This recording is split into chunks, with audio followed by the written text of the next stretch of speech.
episode 18. My name is Dave Hunt, and I'm joined by Michael Swick. How's it going? I'm actually kind of awake today. It was 60 degrees in Chicago, which is amazing. Yeah, I actually have energy. It was pretty warm here today, too. It was like in the 50s here, so I took Owen to the park yesterday because it was, 44 and sunny. On my way home, I got home from work around like 5 o'clock, and there were so many people barbecuing in 50-degree weather. It was kind of hilarious, but that is the Midwest. Yeah, I was gonna say, like, this is that, like, flip-flops and shorts weather when it gets 50 degrees. Yeah. Where you see people in hoodies and shorts. Yeah. So, I mean, there was that dad at the park that just had his t-shirt on. I'm like, you're crazy. So, like, I was hoping that, it'd only last so long, but it didn't. He kept wanting.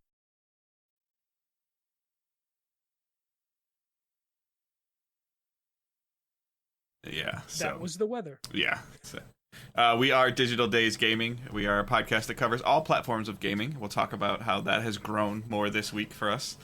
And for those of you that were watching a little bit earlier, I have a new device, a new toy that I'm messing with that hopefully will make the stream sound better, make at least in the beginning part, make myself sound better. And then if this is something that really does work, then we will probably look at it getting an upgrade for Michael as well. So I can have less. I don't know if you guys hear it or don't hear it, but I'm also bothered by when I'm typing or clicking or moving things around while we're recording. So this should hopefully negate a lot of that. I have a lot of stuff very close to my left hand now of things that I can change and adjust. So it's something that I hope to be a great piece of tech for us in the future and to make us sound better for you guys. Most of you already think that we sound fine, but it's just a slight step forward in helping it make it even a little bit better. So, and that's a kudos to you guys. Sound, yeah, it would fix your furnace sound for the live stream. Yes. Yeah, and for your Audacity recording, because everything. So just real quick, like I have a USB interface of this device. It's called the Go XLR Mini.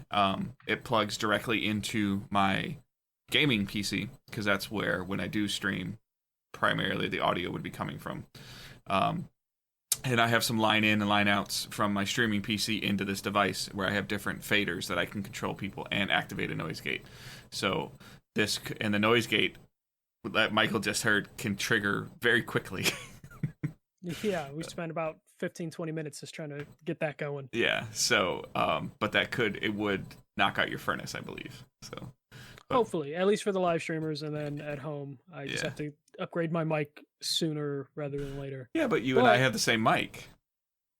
Oh, that's true. Yeah. But luckily, it was 50 degrees out, so my furnace shouldn't kick on because I have it set to 67 right now. Yeah. So we should be fine. Thank you guys so much for listening. Hopefully you're still here. If you're watching us live on Twitch, twitch.tv/digitaldaysgaming. And you can hang out in the chat, and you can also watch the replay. And then we post the show every Thursday morning at 6 a.m. You can get it on Wednesday mornings at 6 a.m. if you choose to be an early access Patreon supporter. Got a couple new supporters last week, so thank you guys very much for that. You can go to patreon.com, Digital Days Gaming, and check that out. It's something you can support us however you choose. And just by listening and sharing the show is more than enough. We appreciate everyone that's doing that. We've had a pretty good couple of weeks. We found out that you guys really like Josh. Yeah, people do like Josh. But we had to fire him. So. Yeah. As you heard Josh say, it seems like his hobbies and time have gone a different direction. But that won't be the last time you hear from him in 2020. I'm sure we'll get him on at least one or two more times. So, but we will do what we can. We are seeking out some other guests as well. I've got some stuff in the works for that. Michael's got some things in the works for that as well. If there are people that you would like us to interview or talk to or even just do a show with that you'd like to hear, let us know, and then we'll see what we can do. Maybe tag them on Twitter and tag us as well. We'll see if we can get some interaction going and build some cool networking. So you can listen to us on pretty much every podcast service that's available. If there's something that you listen to us on that does not work, let us know, and we'll try to see if we can be added to that. I think we're on pretty much everything, but there's a couple that we just can't get to work that I don't think too many people use. So yeah, no one's complained yet. Yeah. Leave us a review if at all possible. I know you can leave us a review on Apple. You can leave us a review like on Podcast Addict. Google Play, I think you can. But Mhm. just leave us a review and then share the show on social media. I've seen a lot of you guys doing that lately, and that's been much very appreciative. But all right, we're gonna jump into the news and something I'm just almost getting to the point of tired of hearing about. What part? So PlayStation has announced that they are pulling out of GDC as well as PAX East. PAX East is coming up really soon, I believe next week. Mm. Sony was hyping up their PAX East involvement. It was going to be the first place that we were going to have The Last of Us Part 2 playable. So that was going to be pretty big. But they pulled out of concerns for the coronavirus. On a PlayStation blog, Sony Interactive Entertainment basically just added a update to their PAX East announcement, and their statement was, today Sony Interactive Entertainment made the decision to cancel its participation at PAX East in Boston this year due to increasing concerns related to the coronavirus. We felt this was the safest option as the situation is changing daily. We are disappointed to cancel our participation in this event, but the health and safety of our global workforce is our highest concern. So obviously this was not this is something that Sony as a company had to like really think about, because they already had spent the money for PAX East. That floor space is already done. All these demos, which are usually done like on the side from the main development, they're just a that vertical, was all done. it's a vertical slice of the game that they pull out. That's normally with Naughty Dog has nothing to do with the game. Yeah, it will be completely different in the final product of the game, and they would probably continue that with this. These are, and demos are usually they they're vertical slices, but they are separate things that they have to work on. So all this work went into a lot of these demos, and I'm guessing all the plane tickets are already purchased. They were all ready to go. Whatever their booth was going to look like, that stuff was already finished and ready. But due to the coronavirus situation, they just decided it would be the best thing for them as a company to protect their employees and not participate. Interesting enough, the mayor of Boston actually came out saying that there's a really low risk. I believe that it was extremely low, and said there's no reason for anyone to cancel their plans to visit Boston. I believe there was like one case in Boston or in the state of Massachusetts so far, but he just was very adamant in saying that Sony leaving is unnecessary, and there's nothing to fear in the city of Boston for this. In addition, I believe Facebook had pulled out, or Oculus more specifically had also pulled out of GDC and PAX East. But on top of this, Sony, who usually has a big presence at GDC, they also pulled out, along with Facebook and a couple other like business devs companies pulled out of GDC as well. It's kind of crazy that all this is happening. Like GDC is in March. PAX East is only like a week away. So all this stuff is like Sony is like watching out for their employees, and they're just like, it's not worth the risk. PAX East is in Boston, so most likely they would have just flown out like their Sony America staff to this. And then GDC, they probably would have flown people out from Japan to San Francisco. So it makes more sense why they would just say it's not worth, international flights for GDC, as opposed to the Boston situation. But again, they want to just be precautious right now. So can't blame Sony for wanting to protect its workers. Yeah, I mean, there's a heavy advisement not to travel, or not to fly. Just because you're pretty much, when you're in a plane, you're in a giant petri dish. Yeah. So, I mean, I guess I can see that. And then the concern would obviously be, if, God forbid, like somebody comes into PAX East that has that virus unknowingly has it, like the amount of damage that could be done in a small space like that could be, catastrophic. And would what they probably want to avoid is you always hear about like convention flu, the E3 flu, PAX flu. Usually people walk away from these conventions, especially the video game ones, because everyone's just touching the controllers and VR headsets. You usually walk away from these conventions kind of sick anyways. So the idea that you would walk away sick and then you also have the fear of the coronavirus like in the back of your head, that would just lead to potential, scares. I know personally, like, you know, every other E3 I've walked away with it with like a head cold for like 1 or 2 days. Mhm. And that's probably usually from the flight alone. Right. So I don't blame anyone for at this time not wanting to do any sort of flying and going into a convention packed with people. Especially if you're going international airports, it's just better to be precautious.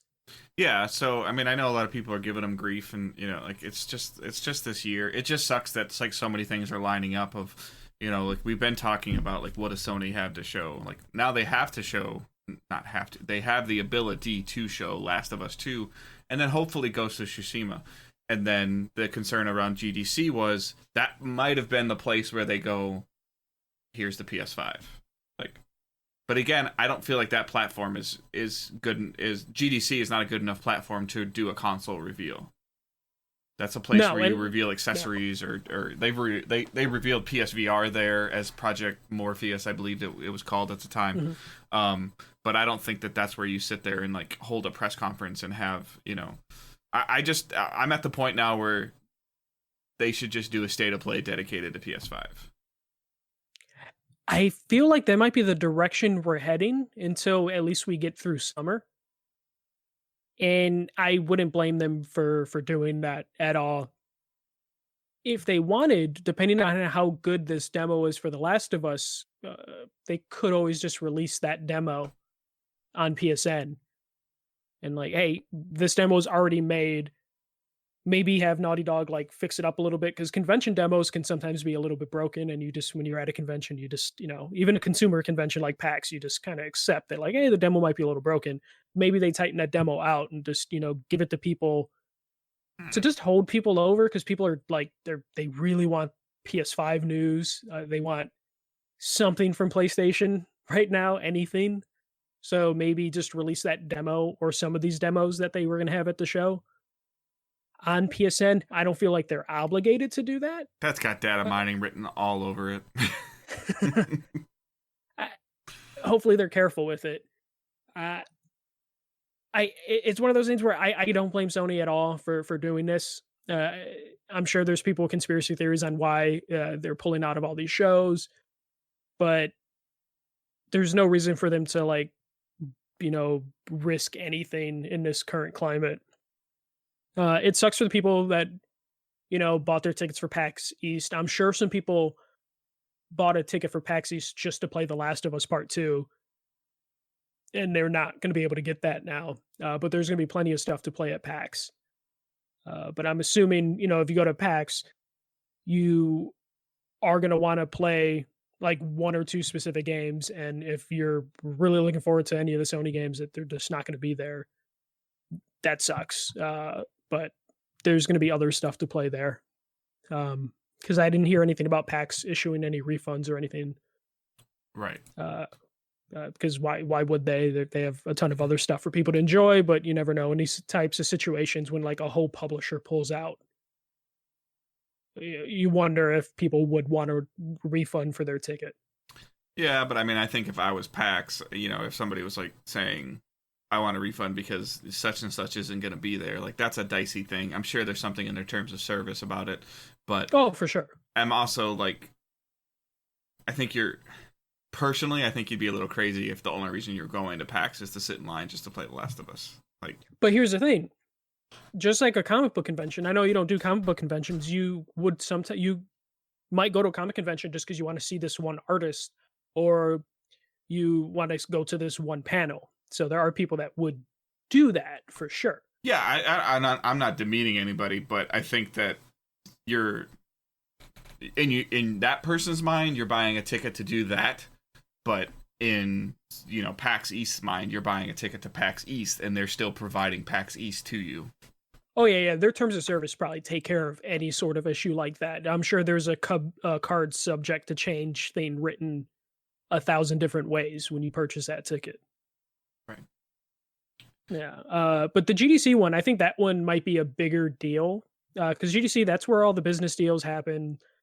That's where the dev outreach takes place. But they can still do some small things at GDC. I mean, they're based, like, I believe most of their... Yeah, I think Sony pulling out is more or less them saying that our presence isn't going to be as large as it normally is, but they're still going to have Sony of... I know it doesn't exist anymore, but Sony of America, which is based out of San Francisco, is still going to make that drive there.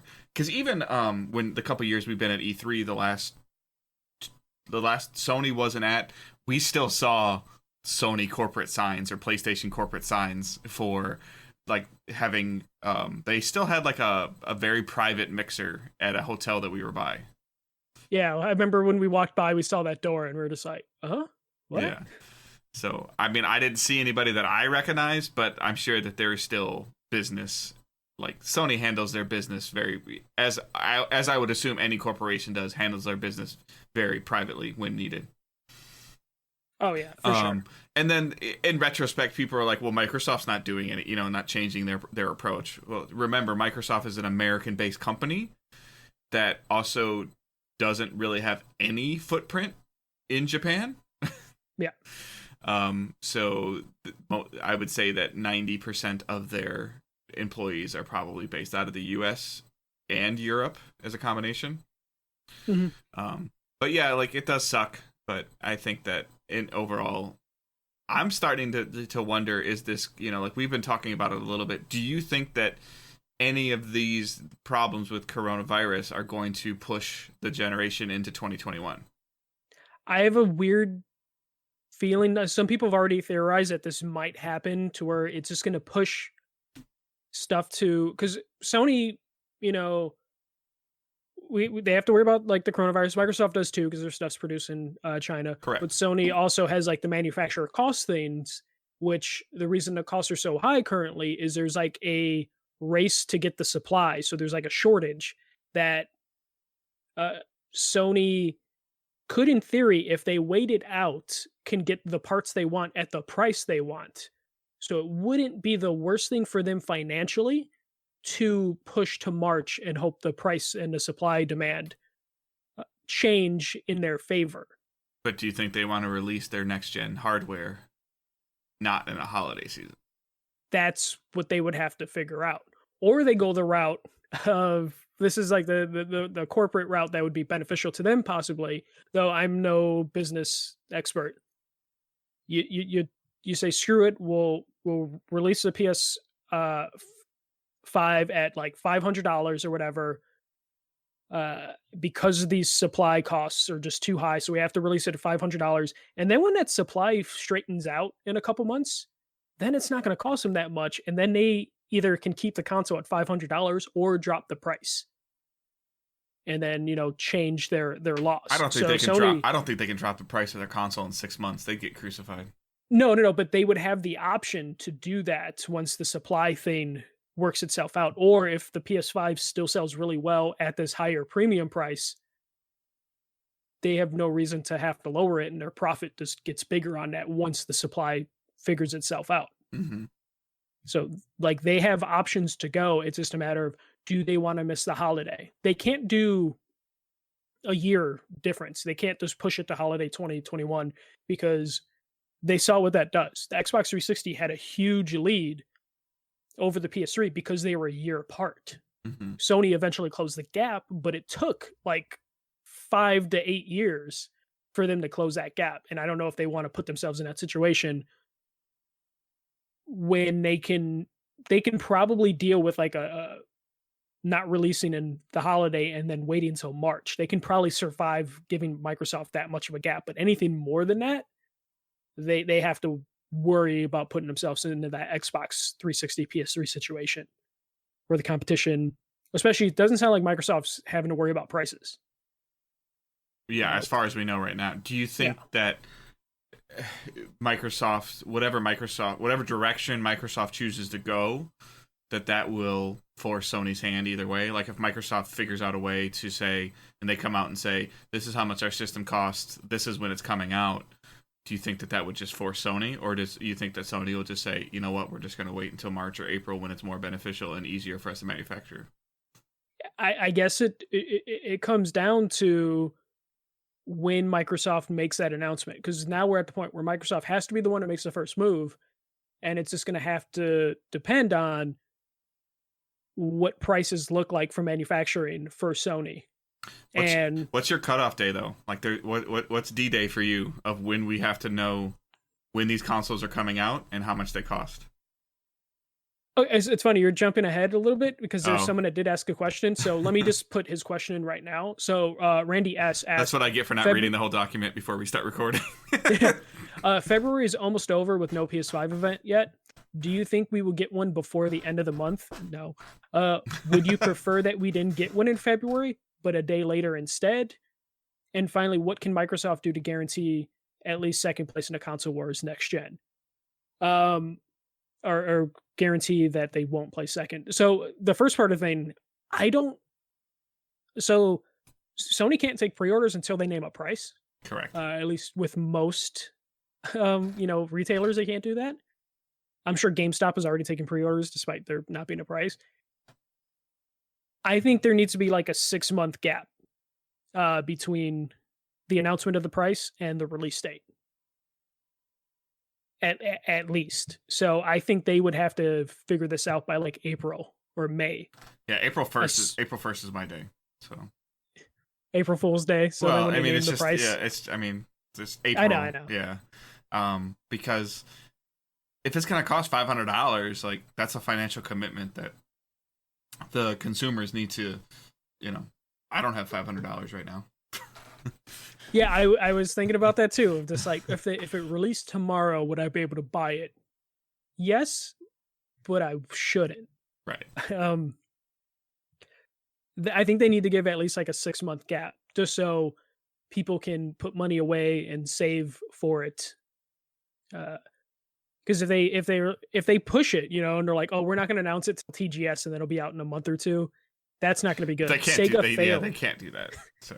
Sega, I believe, did that like once or twice with one of their consoles where they like said, and it's available today, and that didn't work out for them. You can't do that nowadays, especially when you're asking people to shell out potentially $500. Mm-hmm. Yeah, so I think me personally, if I got like a 3-month advance, that would be fine for me, but that's because I'm crazy and don't mind hurting myself a little bit for the latest technology. But I think 6 months is like reasonable. Yeah, I mean, like a time. We're at this point though, like where either game companies have gotten better at shutting down leaks. Like I am surprised that nothing, like we haven't heard rumblings. Like because even when Horizon was in very early development, we heard, Guerrilla working on a dinosaur mech game. Like that's what we were hearing. Mm-hmm. We haven't heard anything. At least not that I've seen come across, like of what, like maybe Sony Ben's working on or what Guerrilla could be working on. Yeah, like Guerrilla hired the guy from like Rainbow Six and people are like, SOCOM, like shut up, like you don't know that. Yeah.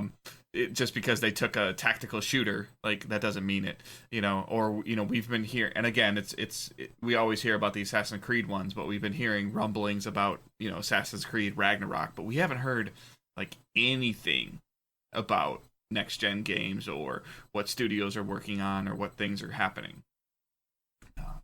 And if the plan was for something to come out in holiday 2020, like there's got to be 1 or 2 games that Sony's working on that should be ready this year that would be almost close to gold in the next 3 to 4 months, unless Sony's going to just hit us with that thing that Microsoft's doing of like, we're not going to have any exclusives the first 6 months to a year, 2 years, which I expect because nothing's forcing their hands.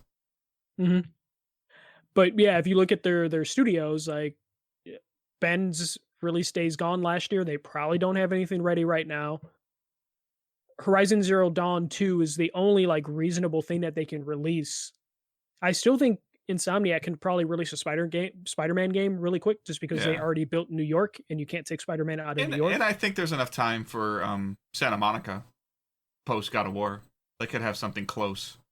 Yeah, I mean, that released the same year as Spider-Man, so 2018. So maybe we can at least get an announcement along with the console announcement. And don't get me wrong, Probably not holiday. We've heard rumors about what's in PS5, like in terms of the hardware, but we haven't heard about a game. Yeah, I mean, Godfall. Right. Is the only thing. I mean, like, but I'm talking about there even hasn't, like, Jason Schreier hasn't, written an article about, I don't even know, like, so-and-so working on it. I can't even think of, like, a ridiculous thing to say of, like, Guerrilla's working on something with, again, like similar to, like, Dinosaur Mechs. Because when we heard that about Dinosaur Mechs, we're like, oh, Killzone, it's like a Killzone thing with, and then it turned into Horizon. Like, I don't think anybody thought that they were going to make an open world RPG that centered around a bow. No, though there was talk since, I want to say around Killzone 3, that they were messing around with an idea of an RPG, but no one knew what that meant at the time. Like, I don't think anyone, to your point, would have predicted it would have been a third the game person that Horizon ended up as. It's like the same thing, and again, I don't want to tie everything to it, but if you started hearing rumblings of Bungie working on a game, like, your first instinct is first-person shooter.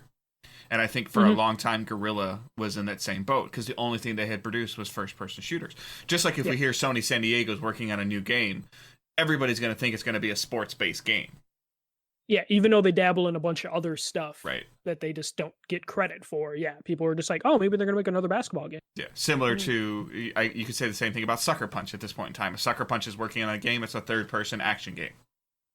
Obviously they're working on Ghost of Tsushima, which is a third-person action game.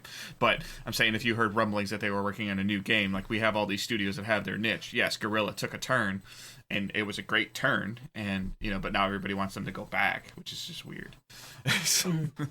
But and we keep hearing, Bad 76 is saying in the chat, like, we'll talk about it, I'm sure, but we keep hearing about, like, games that are going to be ready are just going to work on PS5, so or Xbox Series X. Like, they just had a huge tournament for Rainbow Six, and they're like, yeah, we're just going to take the game to PS5, which means that it's probably just going to look a little better. Like, you can't have a competitive shooter function differently, on. You can, because it functions differently on PC than it does on console, but most of those tournaments are PC tournaments.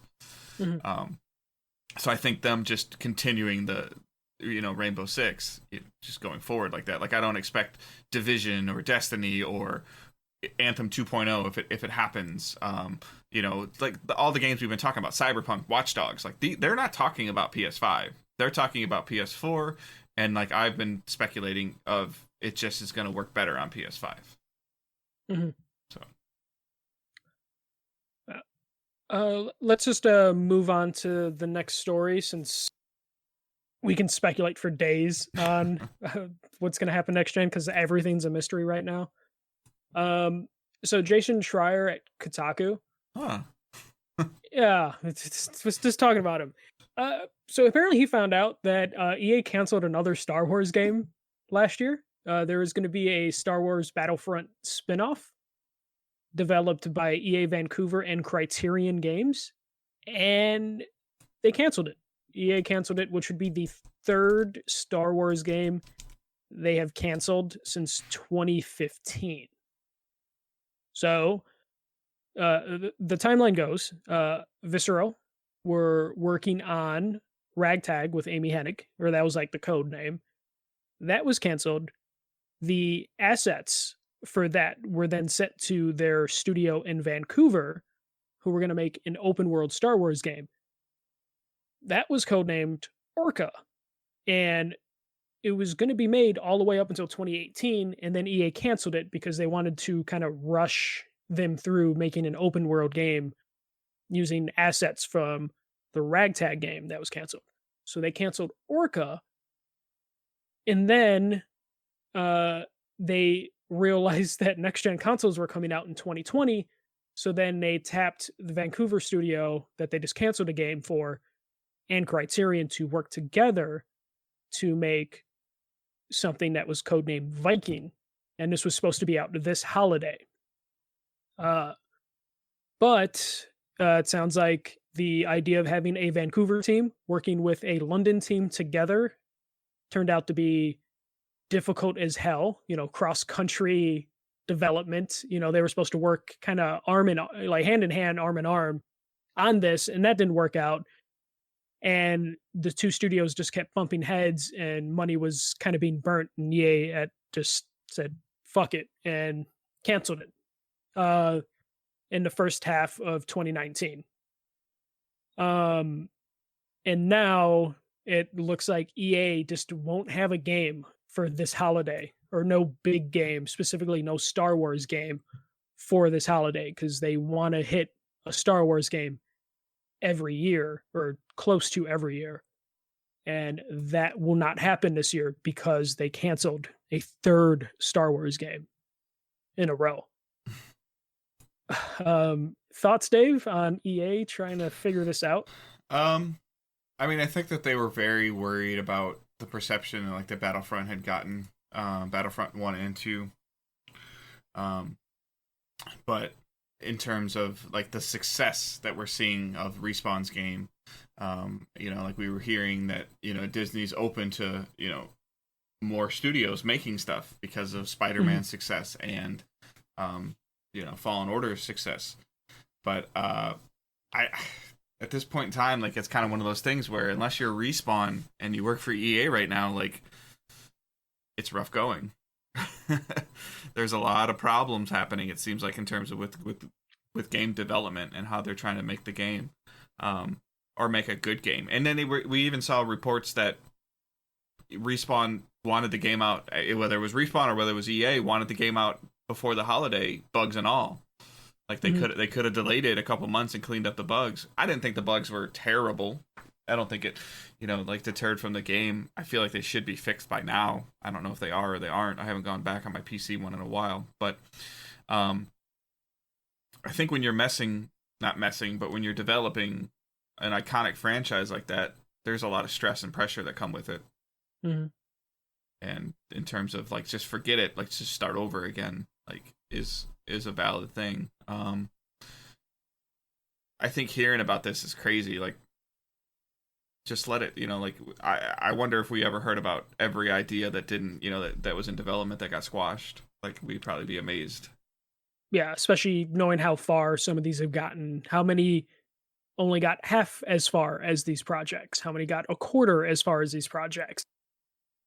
Is kind of crazy, because these 3 games that were canceled sound like they were in pretty active development and then scrapped, It's kind of crazy.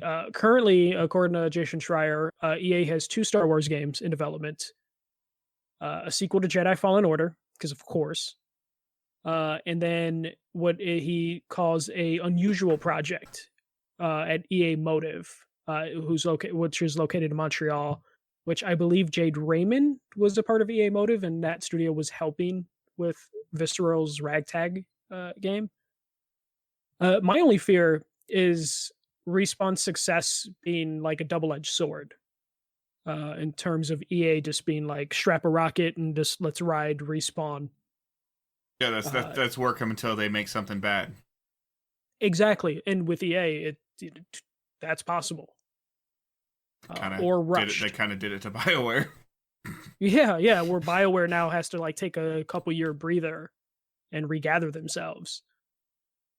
My fear is they're just gonna just keep working Respawn until it doesn't work. Kind of like how Activision does at the Call of Duty studios. Infinity Ward was like untouchable. Funny I pick Infinity Ward because those people ended up leaving to go for Respawn, but the Respawn people are finding themselves possibly or potentially in the same situation that they found themselves when they were at Infinity Ward, where they had success, they were pumping out hits, but then the publisher was just like, pushing them and telling them keep going, and then it just fell apart. A little different how they fell apart there, but you get the idea. Right. Yeah. I'm curious what this contract, like, I would love to see what this contract says in terms of what parameters they have to hit to maintain the license, because the stories and the rumblings of of Disney pulling that license from EA have gone away since Fallen Order has done well. Yes. So they've stopped being reported on. But it's very interesting to see, like, because we've always heard, like, this is why we're sometimes getting some of those garbage Spider-Man movies, because Sony had to hit, certain parameters to maintain what they were going after. So, like this, are these things leaking because EA has to, defend themselves to Disney? Like, no, we swear, like, look, we were really close here, but this happened, and now we're going to take this part and put it over here, and we're going to make this new one, and it's going to be better. And then, 2 years later, like, okay, now we took that other part and this other part, and we're going to put it over here now. Like, are they just, trying to, like, save face? Because I've also heard rumblings, and people have been really, like, don't tease me about it, but, like, Knights of the Old Republic, is supposed to be being, revitalized again, allegedly. So I don't know if that's, again, of them, going to Disney and going, look, don't take it. This is what we're doing. Yeah. So, I mean, I don't know. So, but I just hate hearing about this stuff because it just frustrates it frustrates people. But I equate it to sports a lot of times. Like, if you've ever watched any of those movies, like, some of them are extreme, like Draft Day is extreme, and Moneyball was really close, but the amount of, like, deals that, like, almost happen, or that. And I wonder if, like, this is kind of almost the same thing, where somebody has a really cool idea and it gets changed or it gets evolved, or, like, I still remember hearing about, I'm going to get the name wrong, but Halo Wars games were first intended and developed to be something completely different. And Microsoft said, oh, that's a really cool idea, but we want you to make it a Halo game. And they're like, well, we were hoping to go this way. And they're like, well, if you want your money, it's going to be a Halo game. Yeah, it worked out in the end, but Yeah. still, it probably crushed people that worked on whatever story it was originally going to be. Right. That it had to be something else. Yeah, and you wonder with companies like, like EA, Activision, like the big companies, how many of these ideas that they see, like, we heard, the Star Wars game, they're really trying, like, remember when everyone was trying to make a Destiny clone? Right. And that's currently what BioWare appear to be dealing with, where they've kind of, like, threw out, like, 2 versions of Dragon Age 4, and one of them possibly was, like, a connected, always online experience, and luckily they apparently threw that away. But you wonder how many games went through that thing of, like, how can we add microtransaction to it? And then when the answer is like, well, we can't, and they're like, well, throw that in the bin and make something else. Or you get Fallout 76. Yeah, which is, like, a horrible compromise. You basically give like an up and coming studio or an artillery studio, like, hey, here's this franchise, just fucking do horrible things to it, and then hope it doesn't hurt, like, the main studio. And then what usually happens is the main studio then gets their tarnished IP back, and then that other studio just suffers for it, of, like, oh, they made that bad game. It's like it's a lose-lose situation when it comes to that. And then especially trying to rebound from having that stigma put on you, like, is so hard. Both. Yeah.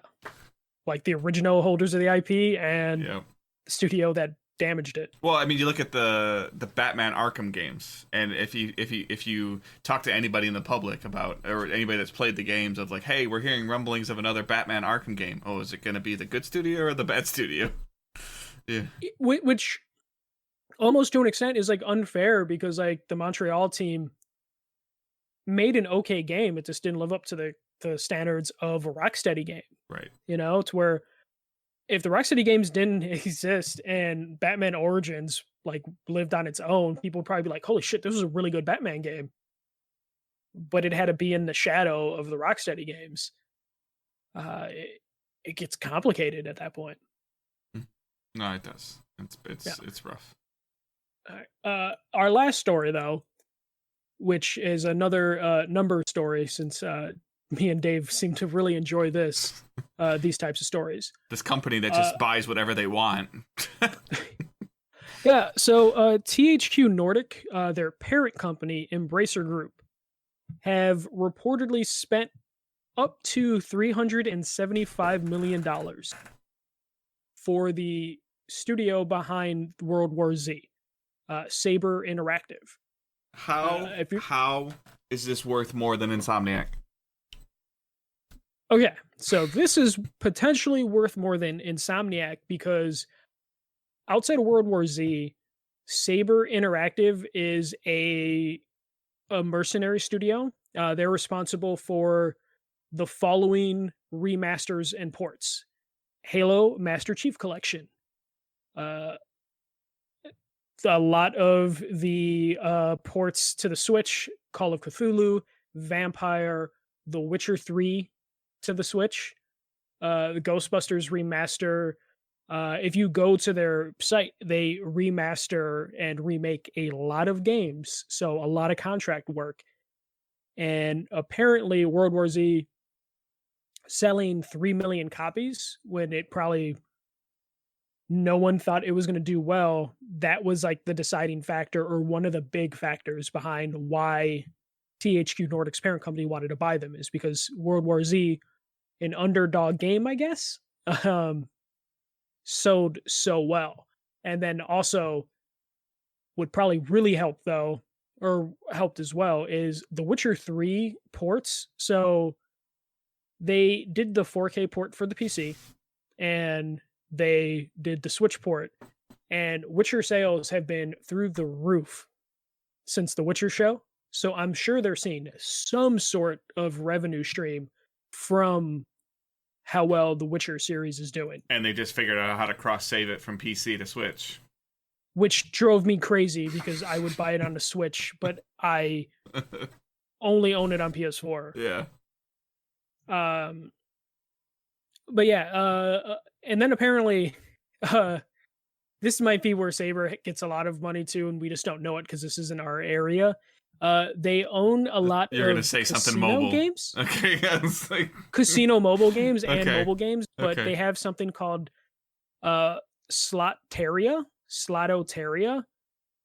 which is a free-to-play mobile casual casino game for browsers and mobile. So I'm sure that is probably doing something for them as a company that they looked attractive enough, especially like when I first saw that number, 375 million. That's not the final number. That's the maximum number reported from Game Informer. That has to play a factor, but I looked at that number and I was like, holy shit, how much did Insomniac sell for? Right. And which was 295 million, I believe. 229, I thought you said. Yeah, something like that. This is kind of crazy, but their work is consistent. Yeah, I mean, it might be the mobile aspect, obviously, of like a huge microtransaction. Like we've seen, like what Candy Crush, generates for Activision Blizzard. But then, like you said, like I didn't really read too much into it. This is the first time I saw it. But in terms of the amount of properties that THQ owns that could potentially be remastered or ported over to the Switch, if this company has the ability to churn these out rapidly. They do. My God, yeah. Last year alone, they released a lot of games. Then I could definitely see where the value is. And also, like, this negotiating comes down to just essentially what is in the contract and is going to be allowed of, like, essentially, like, we've heard, Sony, with even their current owned studios, of saying, do what you want, present to us what you want to do, and then given the time to do it, versus we own you, versus maybe THQ parent saying, we own you, you're going to do what we say. And you then pay for that. You then, that does cost more for, obviously everybody has a price, and that price can change depending on, we still want to make our own games. Well, how about we write this number on a napkin and give it to you, and you do what we say. Okay, that sounds good. Yeah. And it could be one of those things where, as a company, what they've been doing a majority of their work has been remasters, they're probably really comfortable doing that. We see on like the Sony side, even though Sony doesn't own them, like Bluepoint, they remaster games. That's what they do, and they make a decent living. Just Add Water does a lot of that port work, so that's like very. Or Iron Galaxy also does that. That is a viable market, and it is a good way to keep your company functioning and afloat. So that is probably really attractive for a bigger company to be like, hey, we could just get the studio. They're just gonna pump out like safe things, remasters of already successful games, and then just watch the money roll in. Right. Yeah. That's it for news. Unless you had any other thoughts on that.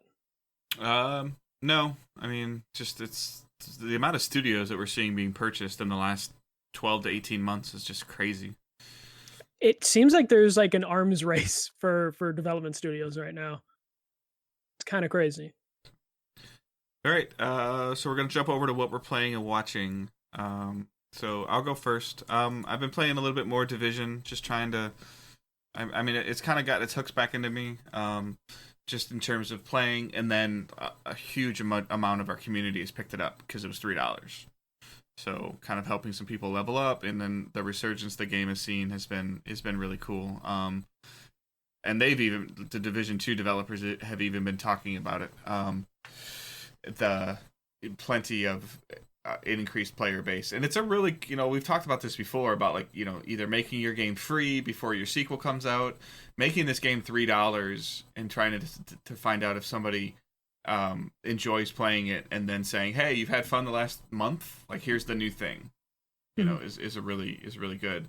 I've been playing with a lot of the community, trying to help some of them level up, and the ability to scale in the game is much better than I remember it being. So in terms of me taking a max level character, a high top tier gear score, going down to somebody that's even as low as a level 5 or 6, they're not getting smoked when I join them. Like they're able to contribute, and they're able to play, and they're able to understand and learn what's going on. Is very, very good. So in terms of how they've been able to balance that game correctly, to where like I literally was playing with Soul, and he was level like 4, and I took my character in there, and he keeps wanting to come into my world and play because he levels up way faster when he's playing with me. But he has to play the story and the campaign to unlock other things. I'm like, I go like you start your game session. No, I'm having more fun in yours because my number's going up faster. I'm like, you're still gonna have to go back and play this stuff. Like, he's like, oh, I'm level 8 now, I can join the clan. I go, not until you get through 3 story missions in the game and recruit the person. Like, we gotta play. So like that, like that dynamic is there. And I guess, he's like, well, I'll be level 13 when I try to play a level 6 thing, so it'll go better. And I'm like, yeah, sure, but you're kind of like, I feel like you're kind of not necessarily wasting your time, because you're having fun. I'm not going to tell somebody what they can or can't do to have fun, but it could be just more efficient of using my character and going through your stuff. But I'll have to test it with him and see if that's any better. But there's tons of people talking about it. There's tons of people playing it in our community. Join the Discord. You can, there's a Division 2 channel in there that I made just because of how much conversation is being had around the Division. And we can play and figure something out. We have our own DDG clan, so you're more than welcome. I think there's like 15 people in there already, which is like just crazy to me. When I converted the Destiny clan to DDG, I knew that, I had a community of people that I had played with, that came with me, just because the way that the clan system worked in there was rewarding enough to warrant it. The way that the clan system was working in Division 2, I don't know it fully well, but like we're already like level 12 or something, which is just crazy. It's been a blast, just playing that. And then I picked up a Switch. Nice. Yeah, you finally broke. Yeah, so I got a Switch. I got a pretty good deal on it.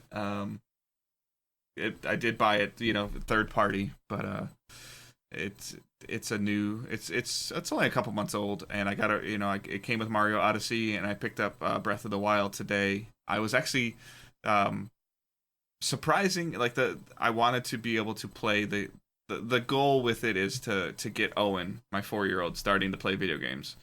And I Get a screen figure, protector. yeah, I'm gonna need to look into that for sure. Because he's already been carrying it like up and down stairs, and I'm like, stop. Like, I'm so worried that something's gonna happen to it. But he, surprisingly, I had to help him a little bit, but he's gotten through some of in Mario Odyssey. He's gotten through a couple levels. He's found some things. He's struggling a little bit. So it actually has an assist mode. Mario Odyssey has an assist mode you can turn on that has that has arrows for it that that tell you which way to go. It doesn't like I the thing that I maybe wish it would have is like the main mechanic with Odyssey, and I know I'm playing like a 4-year-old game. Sorry guys, is the Mario throwing his hat. It's kind of like the weapon, and I feel like in assist mode, I think that I wish that watching my son play that, I wish it would be have a little bit more magnetism to it. Like if you're kind of like in the proximity, it would kind of like track a little bit better. Because even for me, like learning to get to it, to adjust to it, has been a little bit of a challenge. But it's cool. I haven't really. I looked at that online thing for like $20, and I'm probably gonna pick that up just because of the Nintendo and Super Nintendo games that you get. Yeah, that and it's like $20 a month or $20 a year, $24 for a year. Yeah, so it's not that bad, and you get Tetris 99. So. Yeah, because my wife is like, I don't know. I was like, well, maybe you can play this, and I was like, well, Tetris is free, and she's like, don't tell me that. She's like, that's not a good thing. Yeah, she's gonna be doing Tetris Battle Royale.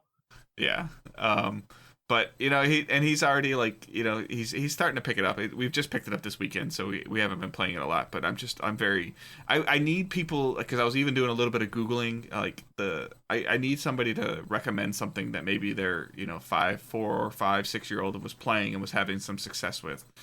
The Lego games. Yeah, I'll have to look into those. I saw that Paw Patrol game, but that's still like $30, and I was like, that game has been out. Some of the Switch stuff doesn't go on sale as often as you would want. No, I know. I did mess with him, and I made him lick a game. Oh God, really? Yeah, he didn't like it. Hopefully, it was the brand new game you bought, as opposed to the used one you bought. Yes, it was. So. Okay, just making sure. Just because I knew he would do it. If I go, here, check this out, and he did it, and he's like, that tastes funny. Did you taste one? No, of course not. You should have. No, what you do is you should have like lied to him. If like someone doesn't want to do it, you lick it, but lick the label. That doesn't have the stuff on it. But yeah, I will have to check out some of the other stuff that's on there that's available on the Switch. It'll be a slow process. In terms of picking up this new mixer and picking up a Switch, I don't think I'll be spending any more money anytime soon. Dave is poor now. Patreon.com/ But it's been fun. My wife's been super patient.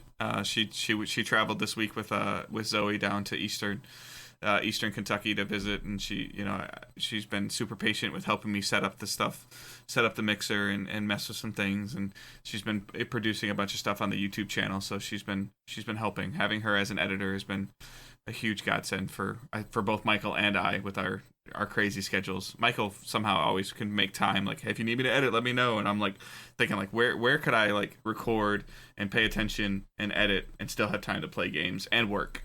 So the trick is you just don't sleep.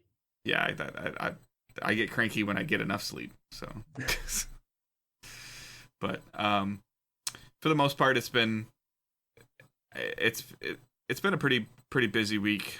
Stuff should hopefully start settling down soon, and then I haven't even hooked the Switch up. I mean, like I said, I've only had it for like 48 hours. I haven't even hooked it up to a TV yet. I've just been playing it in handheld mode, so which still kind of like I can already kind of feel my hands cramping a little bit. So yeah, you can get some different controllers for that. Like there's some third-party ones that are a little bit bigger that you could get down the line, but it's fine. I will say the PowerA controllers, they might be a little too small for you, but they're cheap. Yeah. Like once you're playing, because I go back and forth between whether I actually like when you just have the Joy-Cons out on their own or use that little bracket thing the Switch comes with. Yeah. I haven't messed with that bracket thing yet. Owen did a little bit, but no. But the PowerA controllers aren't too bad. They're a little bit on the small side. Like the offset sticks or like the D-pad and the right stick are just way too close for my comfort. Like just Uh-huh. how they are and how your hands like Oh hold yeah, I can see the that. controller, Yeah. which is kind of annoying.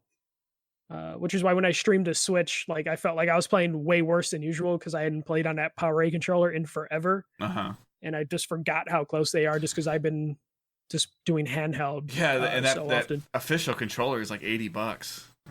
Yeah, and that rarely goes on. Yeah. So, um yeah, but that's it for playing and watching. I didn't really watch a lot of stuff this week at all.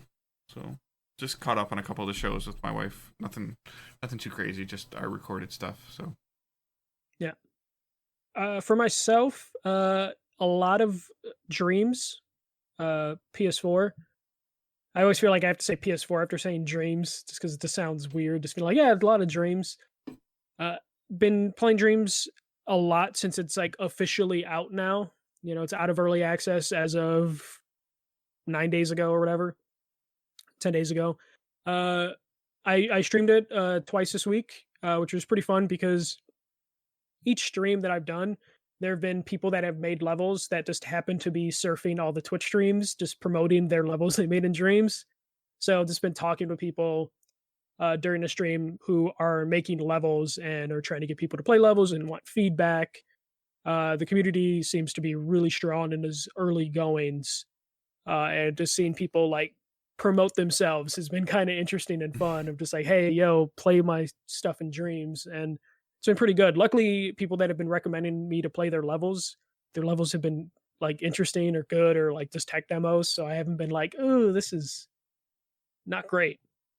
But yeah, Dreams is kind of amazing. It's just people learning, game design 101.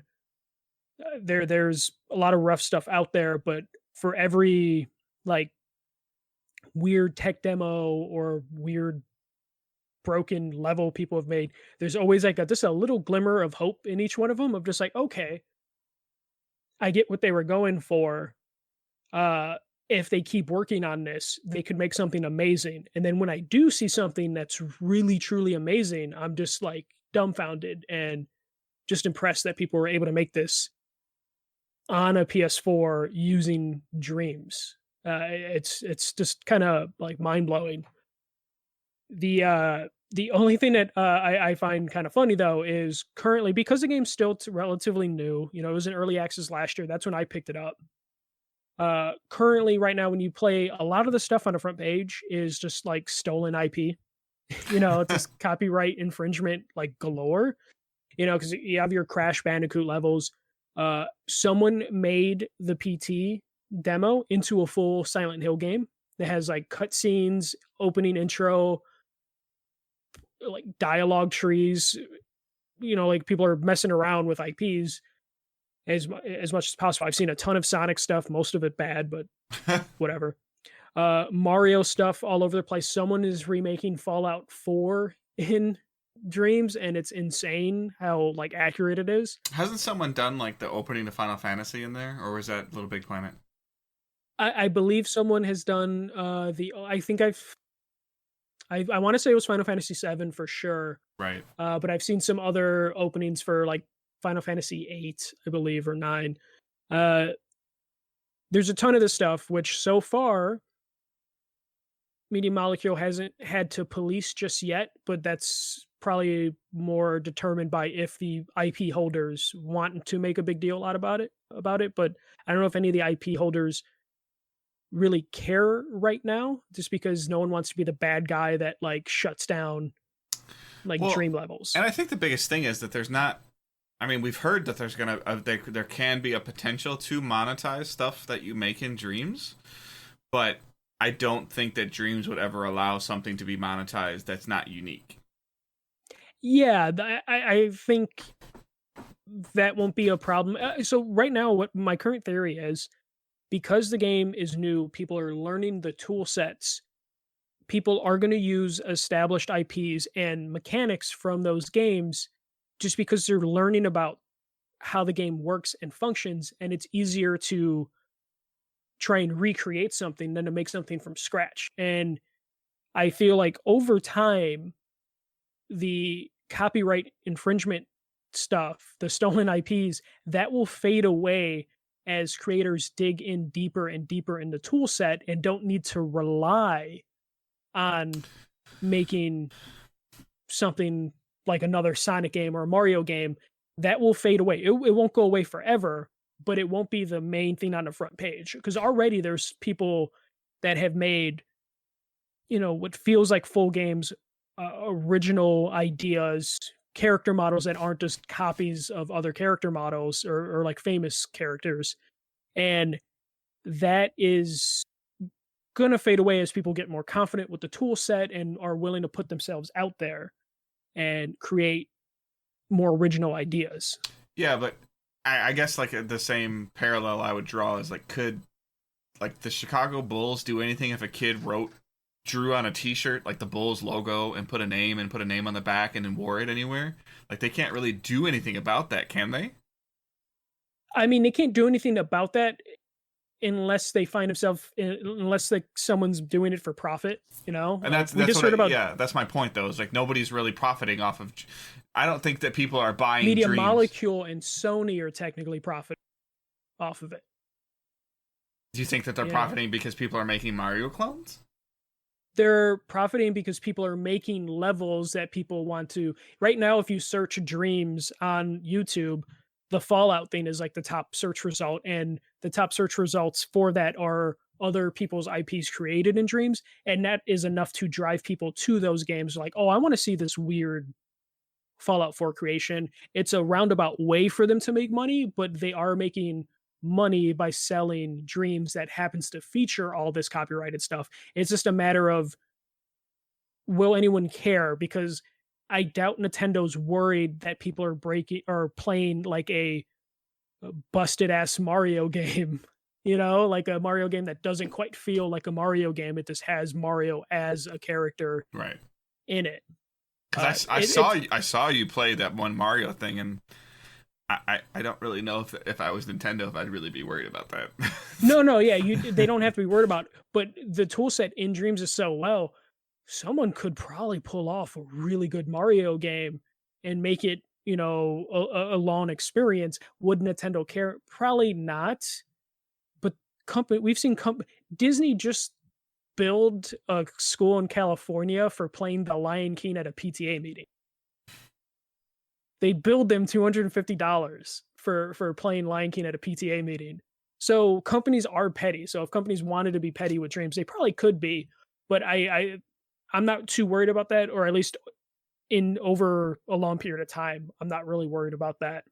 Because right now, I would say it's like a 60-40 split on the front page of Dreams, of like 60% of it has copyright issues, but the other 40% is creative original ideas, and I can see that evening out and then favoring like original ideas over time. Mm-hmm. I think right now it's just kind of a crutch, just because people are learning things and just need some sort of base to work off of. Mm-hmm. But I'm probably going to do Dream streams like kind of regularly now, just because I'm enjoying just the interactivity in them has been fascinating. Yeah, it's cool, and they're building like an interesting community, and someone like me who likes has weird stuff. Interest in no interest in a creative process. I'm having fun just experimenting, seeing what people have. Like every time I'm on Twitter and I saw someone recreated Wipeout, like a level of Wipeout in Dreams, and I'm just like, shit, I need to play that. And then I end up losing track of time because I'm just like, oh, let me see what other racing games people have made in here, or just, you fall down that rabbit hole. Especially when you start following creators and then you're like, oh, this creator has all this different stuff. Oh, this creator is an animator and they did all the animations for all these different like levels.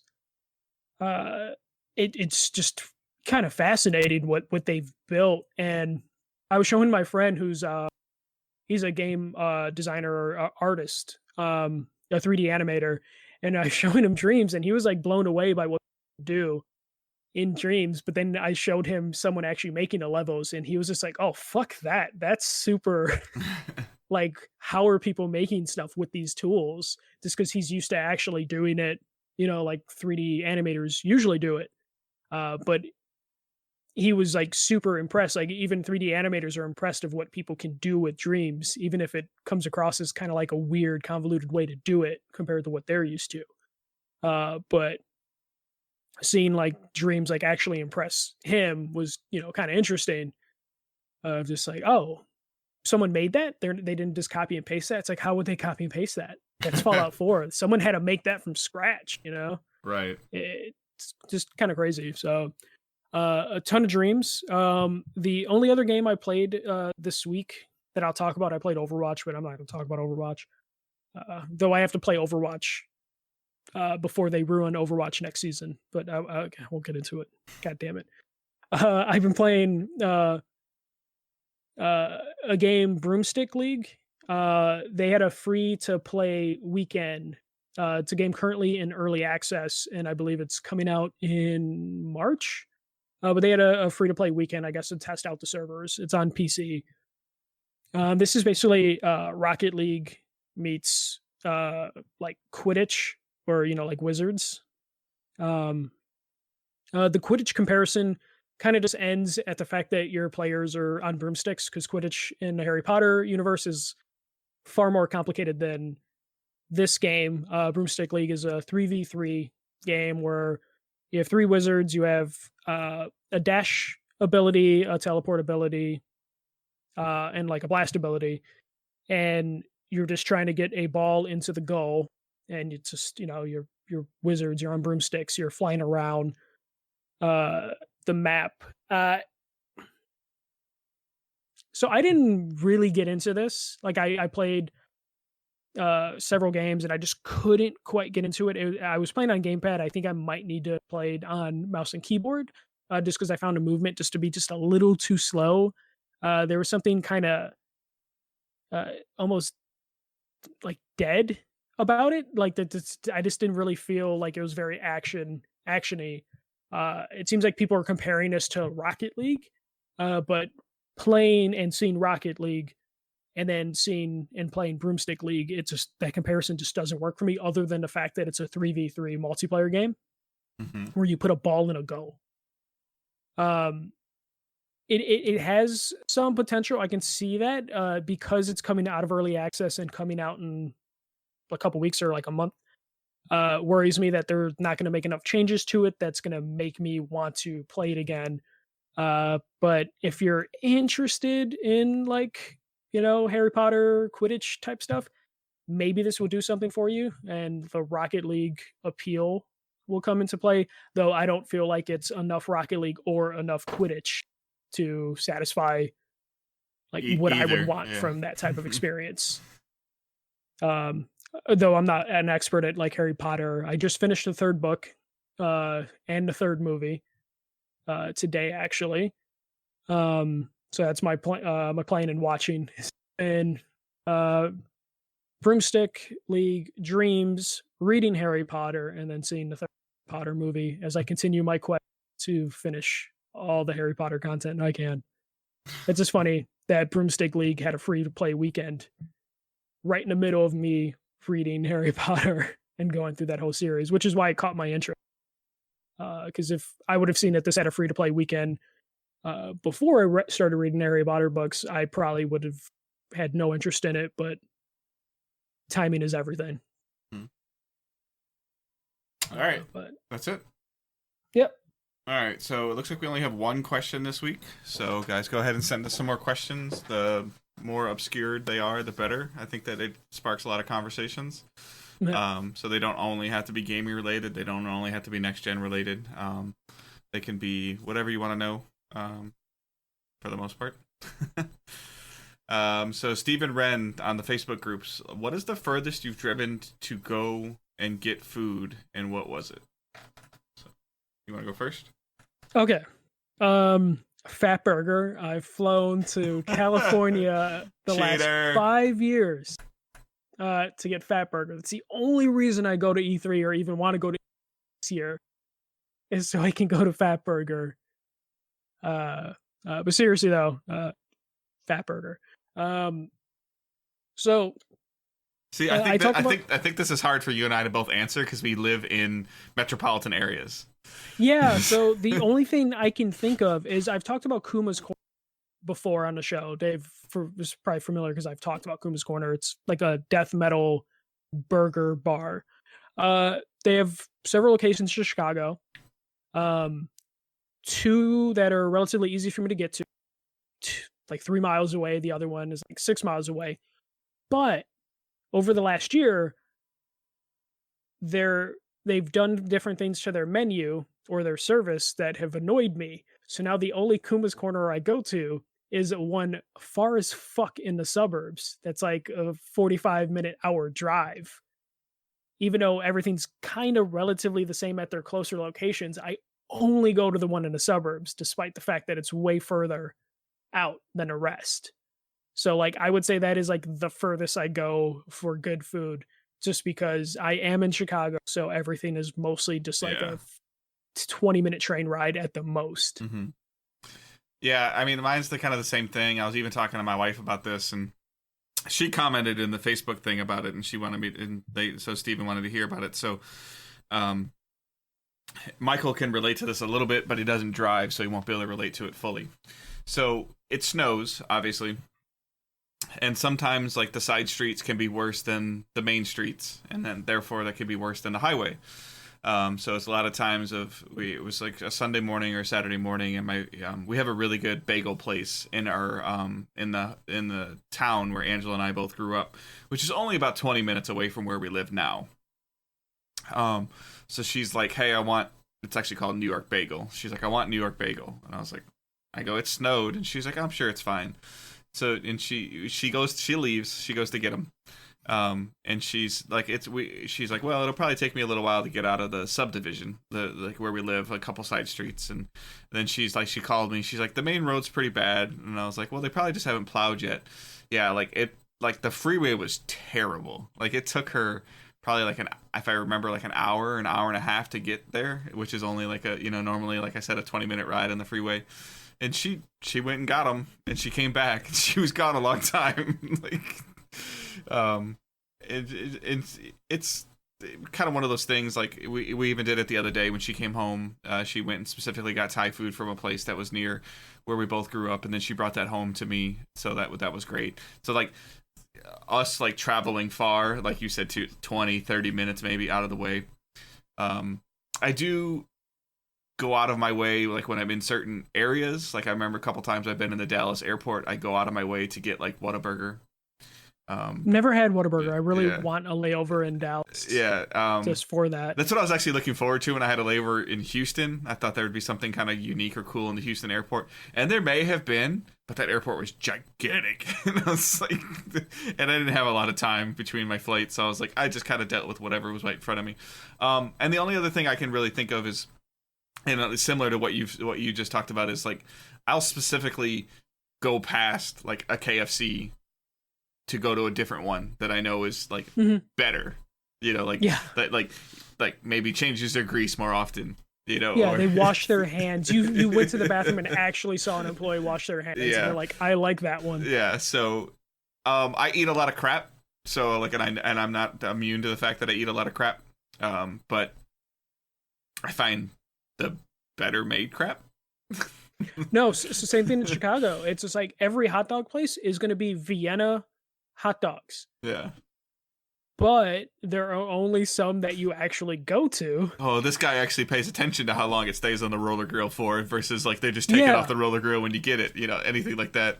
So yeah, it's the same food, but you're just like, no, I know they put a little bit more effort in it. Though in Chicago, you have the tricky thing of the dingier the hot dog stand, the better that food is going to be. Downtown Detroit, like you go to Greektown, the more of the hole in the wall it is, the better gyro you're going to get.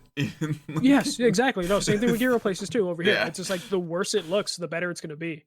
There's a huge Middle East population in the Metro Detroit area. So like my wife has a fascination with like shawarma. Which I don't, but she'll go to specific places, but you can also just find those mom and pop shops that, like, especially like, even if you're like like, holy cow, you're actually nice to somebody else, they're nice to you, like, and versus, so you get a really good sandwich made, or you get, like those places, and finding those is always, fascinating. But there's a pretty large diversity of food, like where we live, and like we've got a lot of really nice bakeries with like Fat Tuesday coming up. Like we've got some some cool punchki places. Like my wife at one point in time, does it get crazy over there on Fat Tuesday? It can, like going down to Hamtramck, which is like a huge Polish population. Yeah, man. Every Fat Tuesday, you turn on the news, and then each news station is at a different bakery with a line around the block, and it's just like, wow. Yeah, I mean, and you are Polish, right? Yes. Yeah. So, like, I'm just curious. Like, does your family like make punchkis? No. My dad's Polish, and my mom is Mexican, so my mom does like most of the cooking. Okay. So, no, and we're pretty like gentrified American. So, yeah. But I mean, pretty like basic stuff. There's, she'll buy them sometimes, like out of desperation, but we like because she's forgotten it's coming up or something like that. But she's also driven to Hamtramck to get punchkis, and those are super good. But then we've also bought them from like Meijer or the local grocery, the chain grocery store. Yeah, and they're okay, like nothing too crazy. But it's always been fascinating, interesting, just to find other food in the and I'm not like opposed to trying new things. Like even when you and I have been in LA, like we've I'll get something. I'm not afraid to buy off a food truck or from not at all. From that lady pushing a shopping cart outside of E3. Like I'll buy those fucking hot dogs and bratwursts on the little, like they don't even like a proper grill. It looks like a garbage can. It's fucking delicious. And again, you and I are exposed to it. Like the stuff that sometimes you can eat better, like going to a baseball game by not eating in the stadium. Yeah, it's just funny though. The crew we used to go to for E3, you can tell some people were more sheltered than others, because me and Dave would be like, yeah, fuck it, that place looks great, and they're like, oh no, that looks a little scary. And me and Dave were like, no, it looks fine. Yeah. You can tell that the two for sure that are from major cities and the other ones that aren't. Josh wasn't too bad. Josh would be a little adventurous, but the people that are from, the kind of live on their routine of like taking their peanut butter and jelly sandwich to work every day, or like, I don't want to eat that. Yeah, that place looks like I'll get shot, and like that place is gonna have the best fucking hot dog you've ever had. You might get shot though. Remember where we stayed? The pizza place right on the corner, man. That was like one of the best pizzas I've had in Los Angeles ever. Yeah, and it was like $1.50 a slice, and nobody spoke English. We just pointed at the menu. And it looked like a place that you couldn't actually buy food from, but we were able to. Yeah, no, but that's one thing that like I like traveling with you, Dave, is because like when I go to another city, I don't want to get something I can get in my own city. Yeah, like I will make those compromises. Like we would go to Jersey Mike's in LA, and that's just because it was simple and easy. But if I can get something that I can't get at home. You and I were looking at Korean barbecue places like 4 days before we picked one. yeah, we were just like desperate, just like we want Korean barbecue. Yeah, just because surprisingly Chicago doesn't have a ton of Korean barbecue, or if it does, it's like really overpriced. Like, there's one here, and I because my wife keeps hearing about it, and I want to take her, and it's just like I don't think I've looked a little bit, but I haven't found anything. So. But we got to end the food talk. Bad 76 is getting a little hungry. All right, so Spotlight. So I want to know, because I give Michael crap about it, but I want to know, do you guys want to see me stream playing the Switch? Because I'm not going to delve down into the indie hole like he does. Like, if he finds something that he thinks I would enjoy, like, I'll play it, but I'm not going to just randomly, like, throw a dartboard at a game and be like, I want that one, like Michael will. I'm not that adventurous. But, like, I'm curious, like, would you guys want to see my playthrough of a Zelda? Would you want to see playing Mario Odyssey? Would you want to see... she'll go on stream, I know she will. Do you want to see my wife and I play, like, a multiplayer game? Like, on, like, I want to know, do you guys want to see us? I'm sure that, like, everybody's like, hey, just stream anything but Destiny, which I haven't done in a long time, just for the record. Thank God. And I know I still got to get Horizon Zero Dawn done, and I've got to get some other, before I delve super deep into it. But let me know if those are, things that, because I forgot, like Donkey Kong. I used to love Donkey Kong Countries, like, so, and those games are there. Like a lot of the Nintendo first party games, I would definitely be willing to check out. But if it's not something that because mainly I want to know, do you want me to hook this thing up to this massive desk that I have here with all this stuff that I have going on? And if I don't have to do that, like, cool. But if you guys think that you would actually get entertainment out of that, or uploading it to YouTube or anything like that, like, I would love to know, do you want to see that? But like I said, I'm not going to go super deep into these random games. What's the one you've been playing on the Dragon? That one looks really cool though. Yeah, Earth Knight. Yeah. Earth Knight. That game looks like it might be. It kind of reminds me like of an Endless Runner style game though. So. Oh no, for sure. It totally has that vibe, but it's more about the platforming and challenge. What I do want to see, Dave, is I want to see you get Nintendo Online, download the NES and SNES emulator things, and then I want to see Dave plays Old Games Are Old streams. All I want. I'm not opposed to, because I love Nintendo. Like especially when I was a kid, that's what I had. So, like I said, when I saw the Nintendo Online, I was like, what do I really need this for? I don't have any games that go online. But then I looked at their quote unquote virtual console. I'm like, oh, that'd be kind of fun to mess with for a little bit. But that's probably all I would do with it, is mess with it for a little bit. So. I messed with like every game on that for maybe like 2-3 minutes, and then I was like, oh, okay, yeah. This feels like it was made in 1985. Okay. So, please send us some more questions using hashtag AskDigitalDays. We have a announcement thread on our Facebook group that you can just post a question in as well, or if you just think of it, just post it there and we'll pull it. You can join the Facebook group, just Digital Days Gaming, just search that. And then everything else you can find just by searching Digital Days Gaming, or Twitch and YouTube and digitaldaysgaming.com, facebook.com, Digital Days Gaming. Patreon is the same as well. The only thing that's different is our Twitter handle is at Digital Days Pod, and then you can follow Michael at the first MJC 1ST, and you can follow myself at Good Dave Hunt. Add us on PSN, Steam, Xbox, or I have Xbox on the PC. I haven't even remotely know what my friend code is on Nintendo. I haven't looked at that yet. So. I'm sure it's going to be some ridiculous number, but no, I mean, if you made a screen name, you can find you from that screen name. Okay, I'll have to look at. I haven't messed with that too. I haven't made a Nintendo account yet. Okay, I think I have one because from when I had a Wii, but God knows what email that's attached to. Nor do I think I have any points or anything tied to it, so I'll probably just make a brand new one. Yeah. But that is our show. Do you got anything else, Michael? Yeah, I'm going to be at C2E2 this coming weekend, March 28th to the 1st. I'm just running around like an idiot looking at all the cool shit, which will probably mess with recording live next week, so me and Dave need to figure that out. But yeah, I'll just be running around a convention for 3 days, because I go to the whole thing every year for the last, I think it's like the 8th year I'm going to go to C2E2. So if you happen to run into me there at C2E2, and want an awkward hello, I'll be walking around there somewhere. Yeah, maybe I'll just move the recording to Monday, because I think I'm going to pick my son up anyways. So yeah.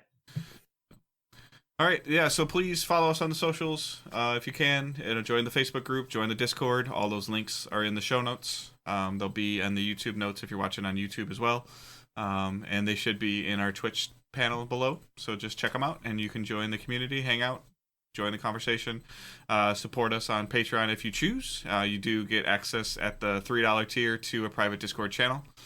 But then Discord's growing. I personally like Discord a little bit more than Facebook. I respect what Facebook is, and I love the conversations that we're having in Facebook. I just like the more promptness of Discord, of where you can post something and you can see somebody responding, and the conversations that can happen there, versus waiting for a notification, or Facebook not notifying you that somebody else commented on it, because they're notorious for that. I spent like 20 minutes the other day looking for the mention that Digital Days Gaming had, just to find out it was you. Oh yeah, probably, yeah. So I was like, oh, I'm trying to find out who, like, did somebody leave us a review? Did somebody mention something? Did they, did they do any of that, anything like that? And just it was a pain to maneuver it. But we don't want to stretch ourselves too thin, but that's where we're at with everything. So Twitter, Facebook, and Discord.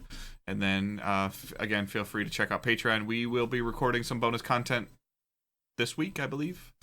Yeah. And we plan to release that within 30 to 60 days to the public so you can know what you missed out on. So, but again, feedback always appreciated. Feedback about the show, feedback about Patreon, what you like about it, what you don't like about it. It's too much. It's not, there's not a cool enough reward. Any of that stuff we're always looking for. So I hope everyone has an awesome week and keep moving forward. See ya.